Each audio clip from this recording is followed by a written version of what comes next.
pessoas estão criticando o senador Sérgio Moro por ele ter ido para a Ucrânia. Eu acho que foi a melhor coisa que ele fez até hoje na vida dele. Eu vou criticá-lo se ele voltar para o Brasil. Aí sim. Quer dizer que você foi para lá, volta ainda e com dinheiro público. Meus amigos do Brasil, estamos aqui em Kiev, na Ucrânia. Viemos essa viagem para prestar solidariedade ao povo ucraniano contra a agressão da Rússia, essa invasão.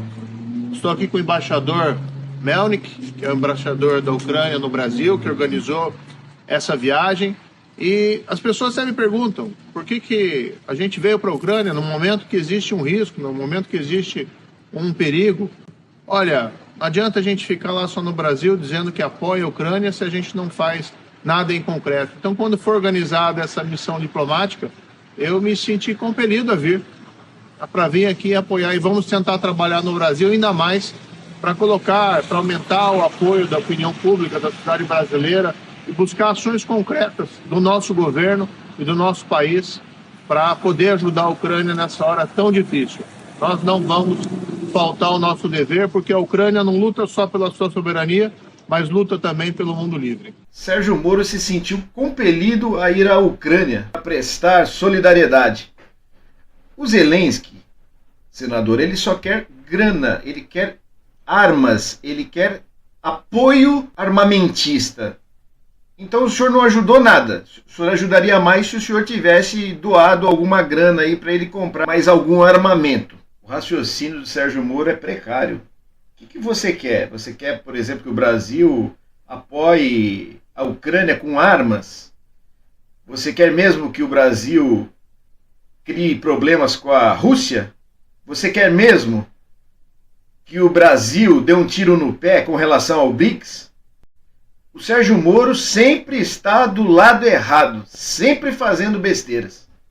Dá vontade de chamá-lo de boquinha de disquete, mas eu não vou fazer como o Calejão faz, não. Um abraço, Calejão.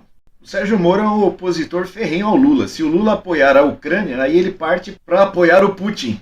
Esses quatro aí são os trapalhões, senadores e deputados globais.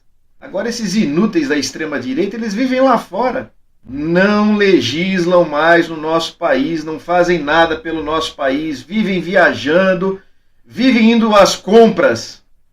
E nós pagamos a conta. Novamente, eu vou reforçar. Eu não ligo que vocês vão, eu ligo quando vocês voltam. Eu aconselho o Moro a pegar no fuzil e lutar na guerra. Esses deputados e senadores estão tão confiantes no que o Lula está fazendo que não precisa mais fazer nada. O Brasil está tudo resolvido. O Brasil não tem problemas, então eles vão lá para fora, porque o Brasil está em boas mãos. Até eles acabam se entregando dessa maneira. A partir do momento que vivem lá fora, é porque não há nada a ser feito aqui no nosso país. O mais interessante, esses que se dizem patriotas são os mais traidores da pátria. Eles vão lá fora para detonar a imagem do Brasil. É brincadeira. O Sérgio Moro é um cara que beira a perfeição. Se ele não falasse, se fosse mudo, seria perfeito. O que será que foi consumido naqueles camarins? Eu estou pedindo uma informação sobre bebidas alcoólicas nos camarins. E eu quero saber também o que os artistas beberam nos hotéis. Foi um evento para a primeira-dama dançar e brincar com a turma dela. Vocês não sabem, mas é de fundamental importância para o país saber o que foi bebido ali, sim. É uma coisa importantíssima. Sem isso, o país não se desenvolve. Sem isso, os problemas nacionais não poderão ser resolvidos. Precisa ficar claro o que foi bebido ali. A Damares não dá nem para comentar, né? É uma piada. Como a senhora ousa perguntar o que os artistas beberam? Como a senhora ousa? A gente, por acaso, perguntou o que a senhora fumou quando a senhora viu Jesus na goiabeira? A gente perguntou que neuroléptico que a senhora estava usando quando a senhora inventou aquela fake news da ilha de Marajó? Nós, por acaso, perguntamos se as suas ideias são permeadas pelo uso de drogas? Ou se é o seu cérebro mesmo que está derretendo? 3 mandatos de senador da República. São 3 mandatos de senador da República. O Brasil vive hoje um governo totalitário a despeito do bom trabalho significativo que tem feito o nosso embaixador aqui. Mas nós, os povo brasileiro, não comungamos com nada das piadas, das gracinhas, do deboche do atual mandatário no Brasil, que é um comunista. Povo brasileiro, que é mais de 90% cristão, e tem os mesmos valores desse seu país, da Ucrânia, em nome do povo do meu estado, Espírito Santo, com quem há uma relação comercial, vocês compram pimenta e granito da gente, muita coisa, né? E nós também alguma coisa que é diferente. Nós somos cristãos, eu sou de confissão protestante, o nosso país é conservador, de verdade. Nós também estamos sendo golpeados com inocentes, sendo presos na Suprema Corte, hoje, que é muito mais um partido comunista do que qualquer uma outra coisa. Receba a minha solidariedade do meu país. Esse aqui é o meu voto de senador. Eu quero votar em você. Porque foi o povo desse estado que me elegeu. E esse é o apoio do Espírito Santo. O Magno Malta, nesse vídeo, ele tem o meu respeito. Não estava cambaleando, não estava falando bem como se uma abelha tivesse picado a língua dele. Ele estava muito bem. Gostei. Merece o meu respeito. A Ucrânia fez bem ao senhor. Fique por aí. E essa informação que o Magno Malta deu ao Zelensky é de fundamental importância na questão da guerra. Eu não sei como o Zelensky até hoje sobreviveu sem essa informação. De que são três legislaturas no Senado do senador. Ele foi lá e fez a propaganda dele, que é fundamental. Meu Deus, isso é um senso de relevância.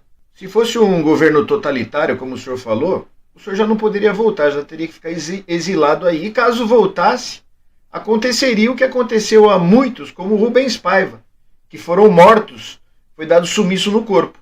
Então, aqui não é um estado totalitário, essa conversinha do senhor. O senhor tem essa conversa porque sabe que não é. Porque se fosse, o senhor calaria a boca. Magno Malta mostrou que é um despreparado, falou que o Lula é comunista. Nós que sabemos o que é o comunismo, fica uma coisa patética, a gente só dá risada. Senador, comédia, o senhor é uma comédia. O Bilinski me surpreendeu positivamente, porque ele defende o armamento. Podem ver o escândalo aí a respeito dele aí com relação aos clubes de tiro. Tomou tiros da namorada, perdeu um dedo em função disso. Grita, esbraveja, é uma pessoa que ofende todo mundo, é uma pessoa muito mal educada dentro do parlamento, principalmente com mulheres. Grita, esbraveja, aponta o dedo lá na cara da pessoa, mas tomou uma atitude pacifista. Por fim, foi lá à Ucrânia e está pedindo o fim da guerra. É isso? Ou está pedindo para os países ajudarem a Ucrânia a continuarem a guerra contra a Rússia? Fiquei na dúvida agora. Não estamos aqui tomando partido não, mas eu gostaria de deixar bem claro a todos que a Ucrânia é fascista, aliás é nazista. A Ucrânia, vocês podem ver nas imagens que eles têm ideias nazifascistas. Para quem não sabe, antes da guerra começar, os ucranianos matavam muitos russos que moravam ali dentro da Ucrânia e nas fronteiras. Zelensky entrou lá a partir de um golpe norte-americano para ficar fustigando a Rússia. Digitem na Netflix Ucrânia e vocês verão um documentário a respeito disso, um documentário muito sério. Também não estou defendendo a Rússia, haja visto que o Putin também é de direita lá dentro da Rússia. Para quem não sabe, o Putin é direita lá na Rússia. Ali é guerra de assassinos. Mas como eu não tenho nenhuma solidariedade a grupos nazifascistas, como também não tenho solidariedade a bolsonaristas, eu tendo a ficar contra Zelensky. Não contra a Ucrânia, contra Zelensky. Uma coisa é a Ucrânia, outra coisa é Zelensky. Uma coisa é Putin, outra coisa é Rússia. Observem, inclusive, que Zelensky não está bem das pernas lá não, viu? Lá na Ucrânia, tá por um triz, viu? O Zelensky sempre foi outro falastrão, como o Bolsonaro, ia nos meios de comunicação, fazia gesto de armas, sempre agressivo, era o bobo da corte, igual o Bolsonaro. O Putin é de poucas risadas. O Putin, se precisar, ele faz assim como o Bolsonaro planejou aqui. Ele coloca cicuta, ele põe veneno na bebida dos outros, né? Eles iam envenenar o Lula também, né? É um modus operandi parecido. Mas nós sabemos o que os nazistas, o que os fascistas fizeram com o mundo. E não podemos deixar essa desgraça voltar ao poder. Nós temos que tirar todos do poder. Então, nesse sentido, eu quero que a Rússia os tire do poder. Lamento muito, muito, muito por um povo ter que passar por isso. Mas escolhas mal feitas, como nós fizemos aqui no Brasil, eu digo nós na generalidade, né? E colocamos o Bolsonaro no poder, tivemos que arcar com uma pandemia que mais parecia uma guerra, morrendo milhares de pessoas. Mas eu gostaria de tecer mais algumas palavras sobre o Sérgio Moro. Eu não resisto. Sérgio Moro é irresistível. Foi um sujeito condenado por sua parcialidade, condenou o Lula inventando provas, confabulando com o Ministério Público. Depois de todas essas acusações, ele disse que não, ele era uma pessoa neutra. Nós vemos que nunca foi. Vamos ver um videozinho do Sérgio Moro aí. Vamos lá. Vamos lá. Eu sempre fui e sempre serei oposição ao governo Lula. São pautas que eu não acredito e que infelizmente eu vejo que levam o país na direção errada. Há um ponto de interrogação quanto ao destino da nossa economia. Isso reflete nos empregos, na renda. E essa polarização exacerbada, que muitas vezes embota o nosso raciocínio e impede que nós busquemos convergências naqueles pontos comuns. Então sou a oposição ao governo Lula, sou a oposição ao governo Lula, sou a oposição ao governo Lula, estarei defendendo um projeto para derrotar o PT, O Sérgio Moro tem ideias ditatoriais e extremistas. Ele é o Bolsonaro de Talheres. Ele é o Bolsonaro de Smoker. E eles vão num momento maravilhoso, né, em que o Zelensky está sendo acusado de corrupção. Eles estão desviando dinheiro nessa guerra. Estão ficando ricos, colocando dinheiro no bolso. E lá vai o arauto da moralidade, o arauto da honestidade. Lá vai ele apoiar o Zelensky, assim como fez com o Bolsonaro aqui, o apoiando. O Bolsonaro humilhou o Sérgio Moro e ele voltou a apoiá-lo. O ódio dele ao Lula é muito maior, e sempre foi muito maior, do que qualquer questão relacionada à justiça. O problema do Sérgio Moro é que ele pensa que pensa. E o pior, ele fala o que pensa que pensa. Sérgio Moro, quando abre a boca, tira a tampa do bueiro. E as ideias dele anti-esquerdistas são pautadas em muito estudo. O senhor não me respondeu a pergunta de como relaxa. Ouve música, leituras. Olha, eu gosto bastante de ler biografia. Qual foi a última que o senhor leu? A última que eu li de biografia? Puxa vida, eu tenho uma péssima memória. Faz esse tempo todo, doutor? Ah? Faz esse tempo todo, doutor? Não. É um indigente intelectual. É um pós-doutor em bosta nenhuma. É um inimigo das ideias.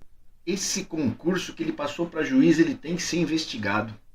A única coisa boa que o Sérgio Moro tem feito lá no Senado é que, como ele é uma figura desprezível, ninguém gosta dele, é uma figura inerte, não faz nada, não tem capacidade para fazer coisa nenhuma.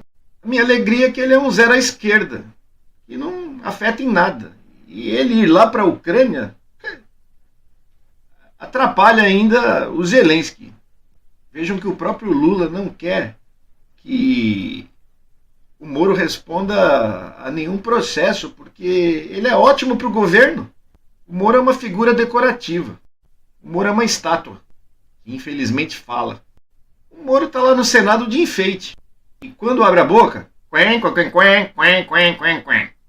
um governo que infelizmente abandonou o combate à corrupção e inclusive está fragilizando os mecanismos de prevenção. Simplesmente parece aqui uma terra arrasada, senador, no que se refere ao combate à corrupção. Só para não deixar sem contraditório, o senhor foi ministro da Justiça do governo Bolsonaro e eu não me lembro de nenhuma agenda de combate à corrupção indo para frente com uma ênfase do então presidente, que tinha ali as voltas, um caso envolvendo o filho nas rachadinhas. A gente via o tempo todo milicianos sendo investigados ali, ninguém de forma alguma não tinha reação àquilo. A gente tem hoje o partido do presidente discutindo liberar a bancada na Câmara dos Deputados para votar, para derrubar a prisão de um acusado apontado pela Polícia Federal como mandante do assassinato de uma vereadora, estou falando da Marielle Franco, só porque o senhor falou também de repercussão internacional, e o senhor foi ministro da Justiça do governo Bolsonaro e saiu do governo Bolsonaro, eu me lembro muito bem, porque o senhor não conseguia, na versão do senhor, dar sequência ao projeto que o senhor achava que seria interessante para o país. E aí aqui, só para finalizar o meu comentário, o senhor tinha colocado como condicionante o Ministério da Justiça com o COAF debaixo do guarda-chuva do Ministério da Justiça e perdeu na largada. Porque por uma movimentação da base do Bolsonaro, junto com o governo, eles tiraram o COAF do guarda-chuva do senhor. Então, não dá para falar que o governo Bolsonaro, você está falando como se tivesse tido uma mudança muito enfática. Primeiro que o governo Lula, no primeiro ano, ficou às voltas com uma tentativa de golpe de Estado. Sim, uma coisa é uma coisa, outra coisa é outra coisa. Eu gostaria só de concluir, por favor. No primeiro ano do governo Lula, eles estavam às voltas com a tentativa de golpe de Estado, um golpe de Estado que, segundo as investigações da polícia, que o senhor já comandou como ministro da Justiça, e eu sei que o senhor tem essa visão de autonomia da PF, porque o senhor saiu, inclusive, porque estavam tentando trocar o diretor-geral da PF que o senhor tinha colocado, Maurício Valeix. Então o senhor sabe a importância que tem a autonomia da Polícia Federal. Então, só para fechar, as investigações da PF estão apontando isso, um golpe de Estado. Foi disso que o governo Lula estava às voltas no primeiro ano.